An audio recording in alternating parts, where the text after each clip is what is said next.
Hello everyone and welcome to law channel of Adda 24/7। और मैं आपके सामने लेके आया हूँ एक बहुत ही बर्निंग टॉपिक और जिसके असर आपकी पड़ सकता है क्लैट 2025 की प्रेपरेशन पे। तो मेरे साथ जुड़े रहिएगा। ज़्यादा वक्त ना लेते हुए आपसे बस मैं पूछना चाहता हूँ कि क्लैट 2025 एक ऐसा पेपर जो हमारे न्याय प्रणाली के लिए है बहुत ज़रूरी, क्योंकि justice delayed is justice denied एक ऐसी चीज़ है जो बहुत ज़्यादा हमारे देश में है और इतने ज़्यादा केसेस हैं जहाँ पर हमारे को फास्ट ट्रैक कोर्ट्स की ज़रूरत है। और वहाँ पर लोग जो बच्चे हैं जो चाहते हैं कि आगे चल के लॉ करना, लेकिन वो इस वजह से क्योंकि वो एक भाषा में होता है, इंग्लिश में होता है, तो ज़्यादा बच्चे उसमें अपीयर नहीं हो पाते।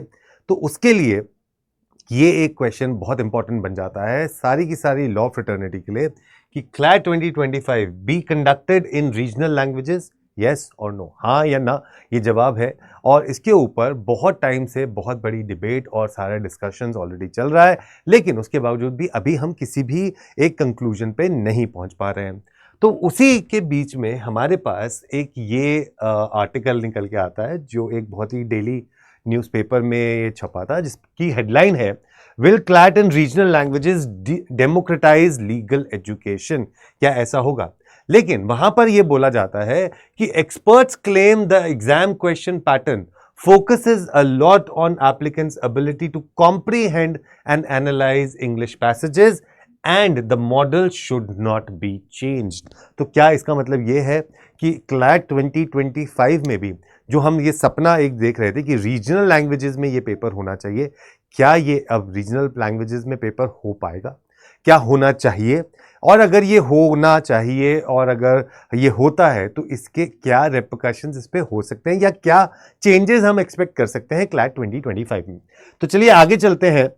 यहां पर क्या बोलता है, India is a diverse country and conducting the common law admission test in regional languages will ensure that students from various linguistic backgrounds are not disadvantaged। मतलब भाई अगर आप कहीं जगह से आते हैं जहां पर इंग्लिश इतनी स्ट्रांग नहीं है, वहां पे अगर ये बात होती है तो क्लैट 2025 पे उन लोगों के लिए एक डिसएडवांटेज नहीं होगा, क्योंकि क्लैट का जो पेपर है वो इंग्लिश मीडियम में आता है और उस पर इंग्लिश में ज़्यादा एम्फेसिस दी जाती है। तो अगर उसको कहीं रीजनल लैंग्वेजेस में कर दिया तो उससे उन बच्चों को फ़ायदा हो जाएगा जो ऐसी जगह से आते हैं जहाँ पे शायद इंग्लिश का इतना ज़्यादा जोर नहीं हो। आगे लिखा है, it increases access to legal education for students who studied in regional languages. भाई अब कितने सारे हमारे रीजनल बोर्ड्स हैं और वो लोग लीगल पढ़ना चाहते हैं, तो अब वो कैसे पढ़ें लीगल?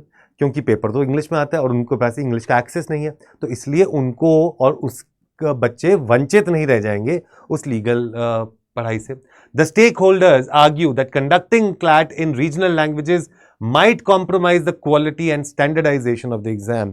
और दूसरी तरफ वो लोग जो इसको कंडक्ट करवाते हैं वो ये कहते हैं कि अगर ऐसा हुआ या ऐसा करने की सोची तो कहीं ना कहीं जो क्वालिटी है वो कॉम्प्रोमाइज हो जाएगी और स्टैंडर्डाइजेशन वायलेट हो जाएगा, ऐसा नहीं हो पाएगा।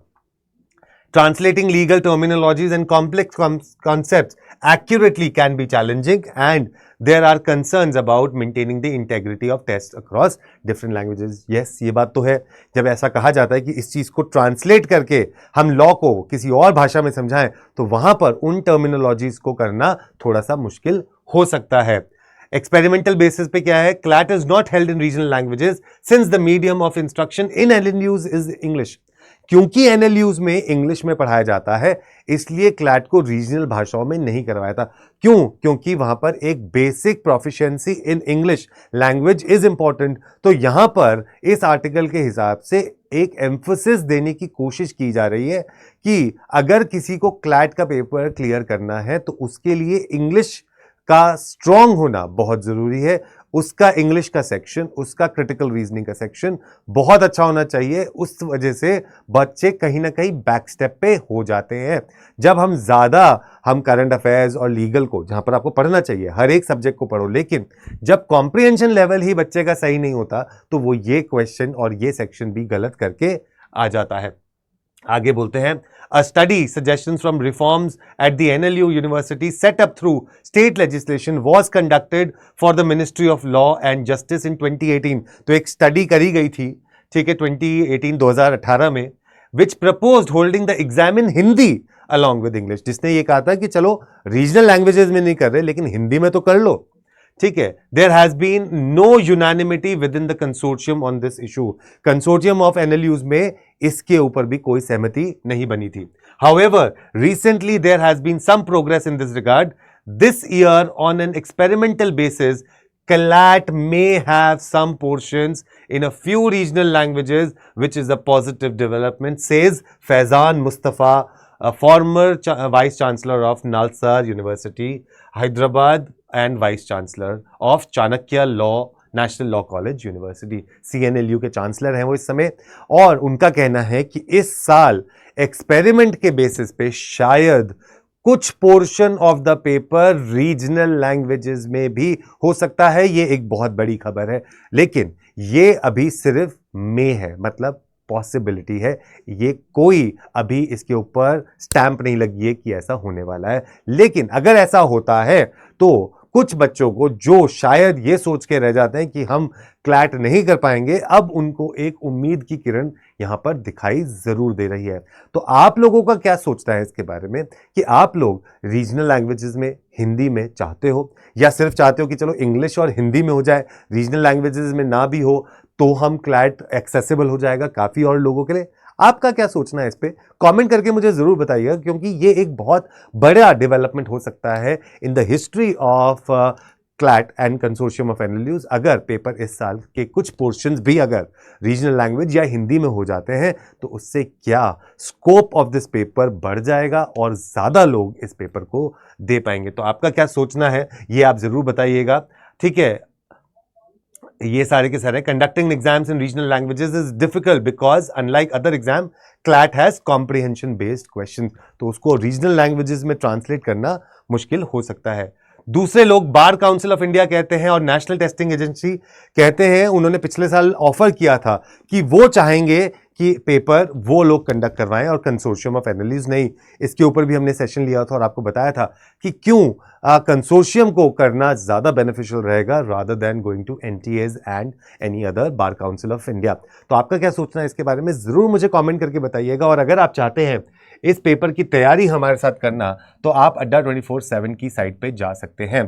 तो अगर आप adda247.com पे जाते हो राइट, तो आपको दिखेगा ऑल कोर्सेज. जैसे ही आप ऑल कोर्सेज पे जाएंगे तो आपको दिखेगा UG and PG entrance exam और दिखेगा लॉ एंट्रेंसेज.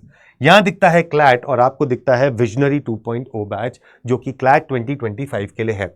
आप यहां जाइए फटाफट से और इस पे कोड लगाइए Y713 और कर दीजिए इसको अप्लाई, तो आपको ये 11,040 रुपए में मिल जाएगा. लेकिन अगर आप इसको ऐप के थ्रू लेते हो तो ऐप के थ्रू पे आपको मिल जाएगा 78% का डिस्काउंट इसी बैच पर, और आप कोड लगा सकते हैं Y713. आपको क्लैट से रिलेटेड कोई भी जानकारी चाहिए हो, आपको चाहिए हो मेंटोरशिप, आपको चाहिए बैच, आपको लग रहा हो कि किस तरीके से आप एक रोड मैप बनाए क्लैट 2025 के लिए, तो आप मेरे साथ जुड़ सकते हैं और ये कोड लगा सकते हैं ये बैच लेने के लिए, जहां पे आपको मिलेगी मेंटोरशिप, लाइव क्लासेस मिलेंगी, आपको मिलेगी बुक, आपको मिलेंगे PYQs, आपको मिलेंगे मॉक टेस्ट, सब कुछ एक जगह पर at an affordable price at adda247.